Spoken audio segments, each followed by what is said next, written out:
Hi hello నమస్తే friends. Hyderabad లో అయితే ఎండలు మండిపోతున్నాయి. దీనికి తోడు 3 days నుంచి పిల్లల్ని స్కూల్ నుంచి నేనే తీసుకొస్తున్నాను. పిల్లలకి హాఫ్ డే స్కూల్ అయినప్పటి నుంచి కూడా మా ఆయనే తీసుకొస్తున్నారు. కానీ మా ఆయనకి వర్క్ ఫ్రం హోమ్ అంతా పోయి వీక్లీ 3 days ఆఫీస్ కి రమ్మంటున్నారు. అందుకే ఈ 3 days నేనే తీసుకొస్తున్నాను. ఈ హాఫ్ డే స్కూల్ అయినప్పటి నుంచి కూడా మా ఆయన మా పిల్లలకు రోజు ఏదో ఒకటి కొనివ్వడం బాగా అలవాటు చేశారు. అందుకే నాకు కూడా ఇలా ఏదో ఒకటి కొనమని చెప్తున్నారు. 2 days నుంచి ఐస్ క్రీమ్ కావాలని అడుగుతున్నారు. కానీ నేను కొనివ్వలేదు. అయితే ఈ రోజు ఎలాగైనా కావాలని అల్లరి చేస్తే విజేతకు తీసుకెళ్లాను. విజేతలో అడుగు పెట్టగానే మా అమ్మాయి అయితే ఐస్ క్రీమ్స్ మీదే పడ్డది. మా నాయుడు అయితే ఏదో డబ్బా తెచ్చి అది కావాలన్నాడు.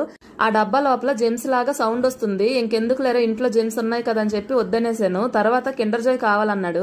ఆ కిండర్ జాయ్ అయితే నేను అస్సలే కొనివ్వను. 35-40 రూపాయలు ఉంటది గానీ లోపల ఏటి ఉండదు, ఒట్టి డొక్కులే ఉంటాయి. నాకేటి కొనివ్వలేదని మా నాయుడు అలిగి రాకుండా ఆ షాప్ దగ్గర ఉండిపోయాడు. నేను మళ్ళీ వెనక్కి వెళ్లి చేయి పట్టుకుని లాక్కొచ్చాను. మా అమ్మాయి 2 కప్ ఐస్ క్రీమ్స్ తీసుకుంది. మీ పిల్లలు కూడా ఇలాగే చేస్తారా? Like subscribe.